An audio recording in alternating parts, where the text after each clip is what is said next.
Cette fois c'est la fin, on se retrouve pour une nouvelle vidéo Lego Review. Aujourd'hui du set Lego Ninjago 70603, l'attaque du Zeppelin des pirates, sorti le 1er janvier 2016, donc première vague de 2016 du coup, consacrée à la saison 6 de Ninjago, Skybound en anglais ou les pirates du ciel en français. Donc franchement, petit set très sympathique qui était vendu du coup pour la modique somme de 34,99 € sur le shop Lego du coup en 2016. Une pièce très sympathique qui représente donc un véhicule des Pirates du Ciel évidemment, dont on va faire la review aujourd'hui. Mais tout d'abord on va s'attaquer aux 3 mini-figurines. Juste ici vous avez la mini-figurine de Zane dans sa tenue d'Airjitsu, aussi appelée Zane Skybound. Donc effectivement cette mini-figurine est plutôt cool en vrai, même si elle reprend pas mal d'éléments qui la rendent non exclusive. Effectivement elle reprend la cagoule ainsi que les jambes effectivement de la version précédente, c'est-à-dire la version Possession, sortie donc en 2015. La tête elle date elle aussi de 2015, qui est le tournoi des éléments. Quant à l'épaulette, c'était un tout nouveau moule qui est depuis réapparu en saison 8 et également pour le genre des âmes disparues en déclinaison gris, Purple Grey pour la saison 8 et également en marron pour Dev de Departed, mais également dans la gamme Marvel, on peut la retrouver en couleur bleue, voilà, je rappelle de Thor Ragnarok. Le skate du torse, lui, était une nouveauté de cette mini-figurine, mais également la seule. On a également donc l'arrière de la mini-figurine juste ici. En effet, la mini-figurine est exclusive à ce set, donc ce qui la rend encore plus intéressant.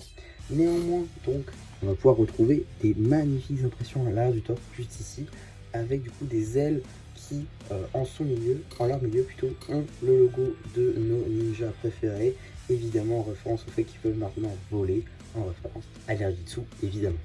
La première expression faciale est l'expression faciale de base de Zane, donc sans cagoule. Et la deuxième est sa fameuse visière, du coup, quand il met sa cagoule.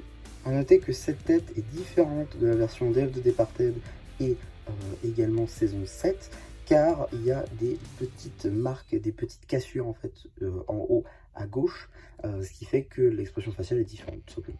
En termes d'accessoires, 2 katanas dorés, qu'il va d'ailleurs pouvoir ranger dans son dos. Juste ici, vous avez la mini-figurine de Doublon qui est franchement l'une des mini-figurines les plus attendues de ce set. On va pas se mentir puisque c'est une mini-figurine exclusive à ce set. C'est la seule opportunité, on va dire, quasi pour obtenir Doublon parce qu'effectivement, début 2016, c'était la seule opportunité. Puis il est réapparu dans un set quelques temps après, quelques mois après, pour la sortie de Dev de Departed. Effectivement, en 40 minutes, on peut pas sortir tant de sets que ça. Du coup, ils ont remis des sets saison 6, dont le phare évidemment, mais surtout le dragon élémentaire de Lloyd, dont Doublon faisait partie. Donc il est plus vraiment exclusif, mais début 2016, il l'était. En tout cas, on retrouve pas mal de pièces en fait, qui sont réutilisées de d'autres pirates du ciel, notamment pour le torse et les jambes, c'est un peu dommage. Épaulette, évidemment, repris sur le film de Clancy, qui est lui aussi disponible dans ce set. Tête, c'est franchement la principale intérêt, puisqu'il y a 2 expressions faciales différentes, qui sont tous 2 canons à la série, parce que c'est les 2 seules expressions faciales que Doublon n'aura jamais eu. Casque, qui est depuis réapparu sur le film de Lloyd Samurai, dans eh bien, le dernier encyclopédie Ninjago en date. Et pour ce qui va être des cornes, c'est assez classique, disponible notamment sur quelques scooters de la gamme City. L'arrière de la mini-figurine est juste composé de 2 fourreaux tampographiés, voilà, on ne peut pas mettre de lame dedans évidemment. Et voici la seconde et dernière expression faciale. En termes d'accessoires, 2 sabres de pirates. Juste ici, vous avez la mini-figurine de Clancy. Alors, le personnage n'est pas exclusif. En effet, on retrouve notamment dans le phare, sorti dans la vague donc Dev de Departed. Néanmoins, en début 2016, c'était assez compliqué d'avoir Clancy. Je crois d'ailleurs qu'il était exclusif à ce set. Là, pour le coup, je suis pas sûr. Mais voilà, en tout cas, on reprend donc ce moule de tête de Venomary qui est disponible dans les sets, notamment 4+, plutôt Junior, pardon. La même épaulette que sur Doublon. Un torse franchement cool avec les écailles et tout de Venomary, mais quand même avec un peu d'armure des pirates du ciel, franchement cool. Également les jambes avec la petite jambe en bois. Voilà, sinon le reste des jambes sans topographie, ça c'est un peu dommage je trouve.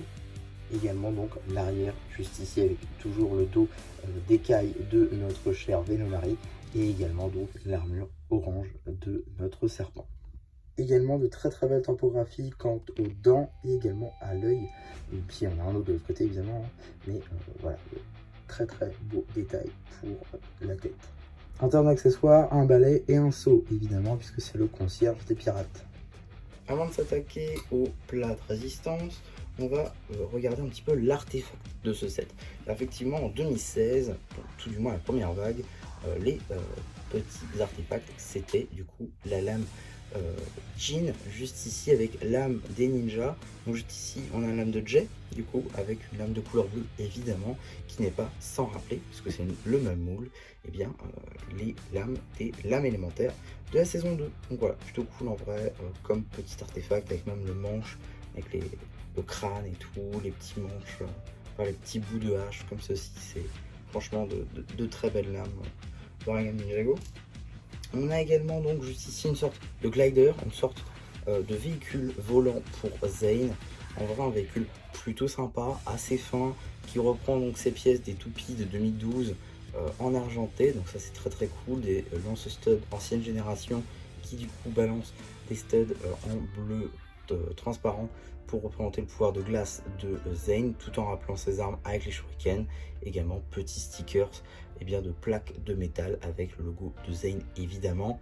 Petite place pour Zane juste ici avec le guidon pour qu'il puisse se placer sur son petit véhicule, cela va de soi. En tout cas, petit véhicule très sympathique, mais qui reste quand même assez anecdotique dans la mesure où il est non canon. En tout cas, par contre, quelque chose qui est bien canon cette fois-ci, c'est le Zeppelin des pirates, qui est donc évidemment le plat de résistance du set, le véhicule principal, celui qui porte le nom du set. Donc c'est évident que la majorité de la construction va se porter sur celui-ci. On retrouve déjà quelques éléments qui sont plutôt cool, c'est-à-dire ces petites pièces juste ici de montgolfière qui du coup seront utilisées à chaque fois que Lego fait une montgolfière, mais cette fois-ci dans cette couleur Dark Orange qui n'était pas très récurrente. Et donc sur ces pièces-là, c'est franchement super cool. Et évidemment, ça fait penser au steampunk. On a également juste ici, d'ailleurs je vais prendre ma flèche, ce sera quand même plus simple, une petite flamme histoire de faire avancer tout ça. On a également de la déco juste ici à coup de dents. Là, voilà, le petit avant du réacteur. La petite barre histoire de tenir, histoire que ça fasse pas. Également petit gouvernail juste ici. Voilà, en vrai, bon voilà, c'est la pièce de base, hein, on va pas se mentir. Canon également, alors comme j'avais dit dans le haul, c'est un peu cassé cette version là, effectivement. Donc pour les besoins du test du canon, malheureusement, hein, je vais devoir le retirer.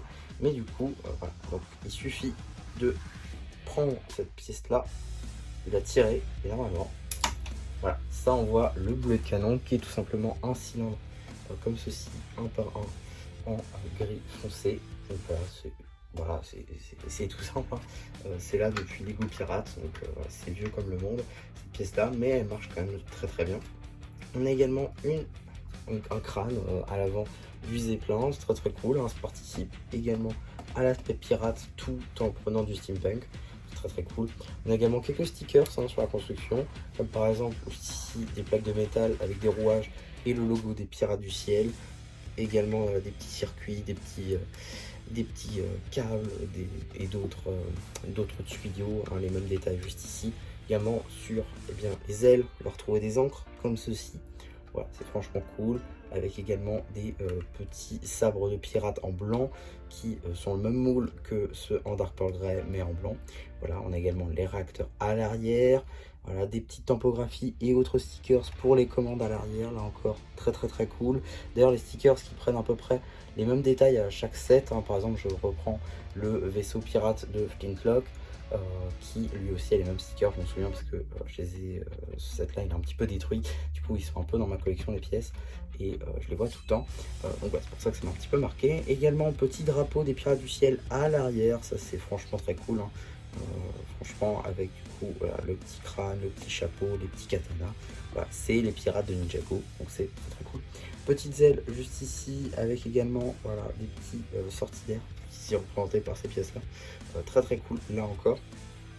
Et donc l'une des fonctionnalités principales de ce set, c'est évidemment, je dis évidemment mais oui, non mais c'est bon, évidemment c'est du coup le largage de bombes. Donc ça va être assez simple, je vais tout de suite vous montrer ça.